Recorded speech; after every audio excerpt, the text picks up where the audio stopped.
is not any kind of financial advice, people. I don't give financial advice. I'm not that guy, right? I don't give financial advice.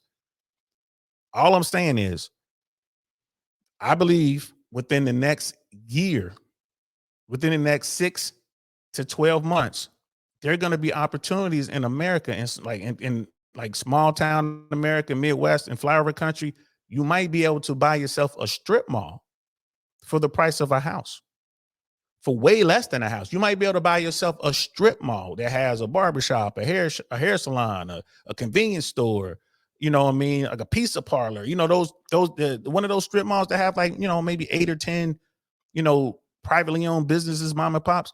You might be able to buy one of those for pennies on a dollar because of what's going on with the regional banks and what's going on with the commercial real estate sector. And that's something that I'm watching. I don't, you know, again, I don't give financial advice. I don't know how. I'm not the dude.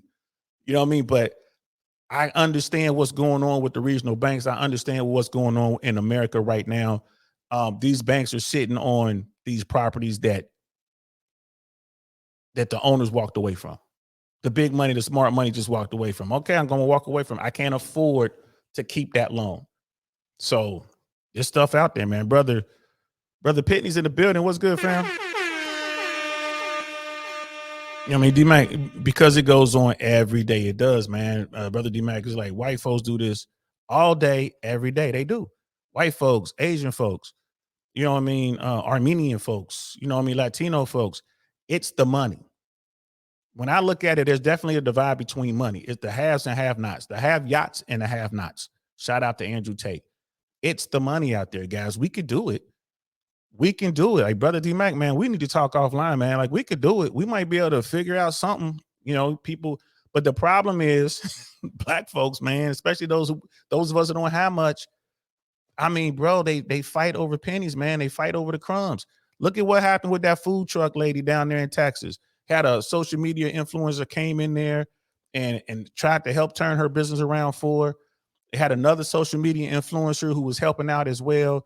And the big influencer gave the woman a ton of money. And it's like, okay, I'm giving you all this money, but you know, here's an extra $2,000 as a tip for the guy who's over there cutting hair and for the woman over there doing braids. Can you just give each of these people $1,000 each as a tip from me? I'm giving you $2,000 plus another $800 or $900 of money to you know, of food, and I'm gonna buy this food for people. You just get the food away. I just need you to do that. I'm gonna do it through point of sales because that's the only way we could do it right now. I just need you to do that. And the woman who owned the food truck tried to keep all the money. You can go to Pink Book Lessons for all that, man. It's all over the internet, man. This woman just destroyed her business over pennies. Over pennies. So that's why I think it's hard for us to do it. But there's enough people out here. There's enough successful black folk out here that we can sit down and have a discussion. I know down here in Tampa, we're working real hard to put together some networking events and kind of bring folks together to kind of brainstorm and fellowship and figure out, you know, how can we make some smart investments? How can we make some, you know, make a change?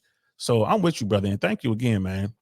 White folks do it every day. Brother Pitney, you know what I mean? This is at D-Mac. He like, glad you made it out well, but with the pump and dumps, for every one winner, there are at least 10 losers. In my humble opinion, pump and dumps are not a long-term strategy, but I'm wishing you continued success. That's fact. That's a fact. It's like your job is not to be a loser. It's gambling. Let's keep it 100, man. It's gambling. It's gambling. But, you know, this is what people do. Like, you only gamble what you can afford to lose. And a lot of us don't have a lot to gamble because we don't have a lot. You know what I mean? And it's your job not to be a loser. Facts. I watch people gamble away, you know, 50, 60, 70, $100,000 in Vegas, man, at the crap table. It ain't nothing. Blackjack, it ain't nothing. You know what I mean? To them, because they got it. But, you know, when people are trying to chase it, like a lot of people tried to chase it in this short squeeze, and they lost everything, man. Trying to chase it, man. Brother Pitney, you need to have George Gammon from Rebel Capitalist on, man. Man, listen, from your mouth to God's ears, bro. George Gammon is going to be in Orlando later on this year. I'm going to make it my business to be there. He's doing a conference in Orlando. And what I'm trying to do is I'm going to try to get a hold of George Gammon and see if I can't set up some sort of, you know me, I'm going to do something entertainment related. Maybe I could set up a comedy show or whatever, add some value to his existing platform, kind of bring a different form of entertainment. But I'm definitely going to be in Orlando no matter what. I'm going to go meet George Gammon. Um, Real cool guy. He'll be able to tell you a lot about what's going on with New York's community bank. That's the next SVB. Yeah, they're on the verge of collapsing right now. It looks like the Fed ain't trying to do nothing to help them, and neither is Treasury. So they're gonna go under. And they bought a lot of that SVB stuff, man, like Silicon Valley and some other banks that collapsed. It's not over, man. People don't understand that. And Jerome Powell was on 60 Minutes the other day saying, "Oh, everything's fine." It's not fine. Like it's not fine. These, what I mean, like these smaller banks, these too big to fail banks are fine. You know what I mean? But these regional banks are collapsing. And this is scary. This is scary. You know what I mean? This is definitely scary. And yeah, but there are ways to do it. There are ways to get out here and figure it out. These are risks, like this thing here. Michael Burry jumped in just under $8 a share. It bounced around a little bit. When Michael Burry got out of GameStop, it was at $17.25 a share. Right? Think about that, man. He made over $10 per share and he bought 30% of the company. Think about that, man. That's big money. He made money. But then you got this Cohen guy who jumps in and he jumps in and he's not worried about it.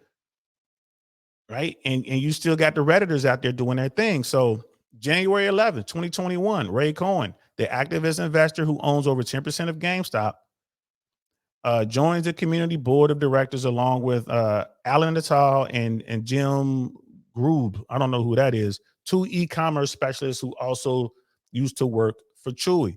So this Ray Cohen guys is bringing his people in, putting them on the board. Like, hey, we're gonna show y'all how to be profitable. And that's a picture of Ray Cohen. That's the Chewy guy. January 13th, 2021, GameStop jumps to an intraday high of $38.65. So it goes from little over $17 a share. Now is over $38 a share. Remember, Michael Burry's gone. He had 30%. He sold his stake. And now 10% is owned by Ray Cohen. And they're coming in here and they're trying to make a difference. Remember, the hedge funds are shorting this company. So every time its stock goes up, the hedge funds are hemorrhaging money. They got to pay more money that the bet's going bad and they got to cover it. They got to cover that bet. Right? January 19th, 2021. Centron Research, a prominent GameStop short seller, tweets that GameStop's retail investors are suckers at this poker game and that the stock will fall back to $20 fast. So now you're starting to see the game take shape. You got the hedge fund guys are out there and it's like, well, this dumb money is coming in here. We're the smart money and the dumb money doesn't know what they're doing. And then you get the rebels, the 1%ers like Michael Burry and then this Cohen guy, Ray Cohen. They come in there bringing billions, right? Because they got bread, just like the hedge funds. And that's all they needed for the dumb money to keep throwing their stimmy money in there and their little savings or whatever they got. Man, I'm just going to throw this in here, pushing GameStop to the moon. Right? It's like January 19th, 2021. People are like, you guys are suckers. This thing is going to fall back to $20. Right? January 20th, 2021. Right? The same company cancels its planned report on short interest in GameStop amid supposed harassment from GameStop bulls. So Citron Research is like, man, they're pulling out because they're saying they're getting bullied by the dumb money, right? So the day before that, they were talking about how the dumb money was suckers, and then now they're pulling out, right? January 22nd. GameStop short interest stands at around 140%, meaning 40% more shares have been sold short than actually existing on the open market. This occurred because shorted shares were relent and shorted again. Shares grew up over 50% at close, and it closed at $65.01. So January 19th, man, this thing is going to fall down to $20 a share. You guys are stupid. January 20th, that company pulls out of the game. January 22nd, the stock goes up to $65. Like, to the moon. You know what I mean? That's funny. D-Mac, like, unfortunately, I hate to say it, but that's how I do well. I count on dumb money to invest. Hey, man, if it's working, it's working, bro. If it's working, it's working. Like, it is what it is. It's all gambling at this point. Who has the hedge? Who has the edge? Who is the person with the deepest pockets? Right. And that's one of the things about this, man. It's the person with the deepest pockets. That's who's going to win every single time. Because they can afford to lose, they can afford the losses. But I mean, it's going up. January 19th, they're like, oh, this is going to be down to $20. And next thing you know, a few days later, it's at $65 a share. January 25th, 2021, it's up to $76.79, almost $77 a share. Citadel Investments, $2.75 billion in hedge funds, Melvin Capital, which is heavily short on GameStop. More than 175 million GameStop shares are traded at the stock close, right? So this is Melvin Capital is who was shorting GameStop. This is the guy who was trying to make the money. This is the guy who's like, hey, this is the good short. We're going to do this and we're going to make some quick bread.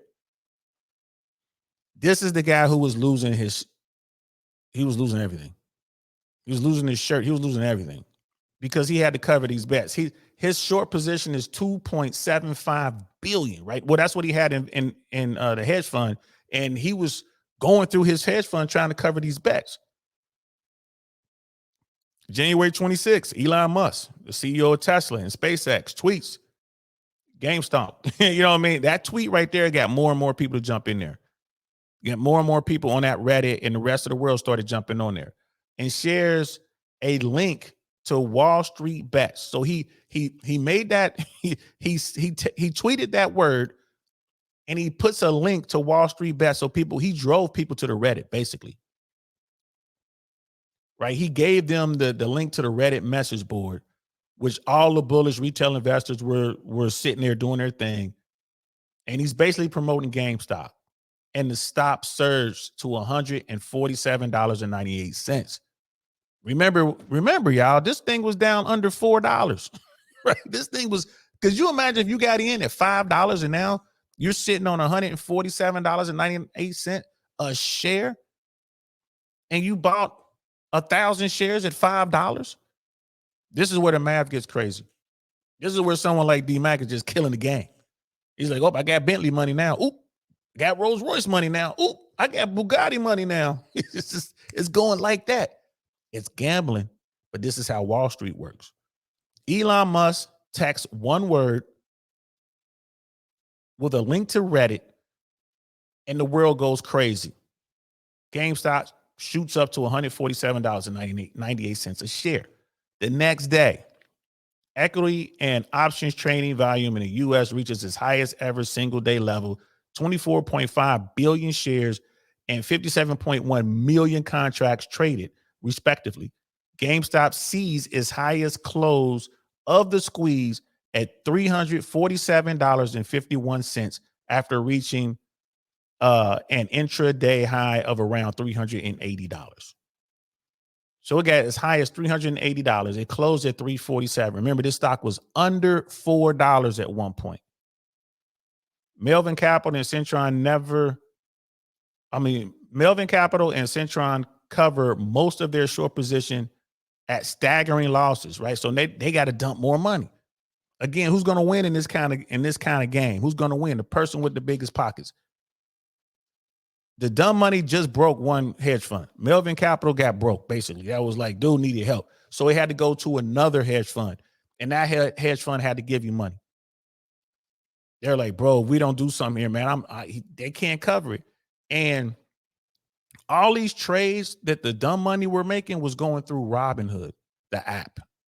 All the trades were going through Robinhood. Remember that, because that plays a role in all this. January 28, 2021, GameStop reaches a pre-market high of over $500 a share. Robinhood, a fee free trading app popular among GameStop army of retail investors, along with several other popular brokerages, halts buying of GameStop stock but continues to allow sale orders, angering investors and prompting suspicions of market manipulation. Because that's exactly what happened. All the dumb money, they're gonna need some help, man. They don't have brokerage firms, they can't handle the fees. All they're doing is dumping their money in. They're dumping the money in on Robinhood. Robinhood was making money on every single trade. Every time Robinhood don't care how much you make or how much you lose. They only care about how many trades you do. So every time you make a trade, Robinhood is making money. And so is Robinhood was in business with Citron, and Citron is shorting GameStop. So now we get into, all right,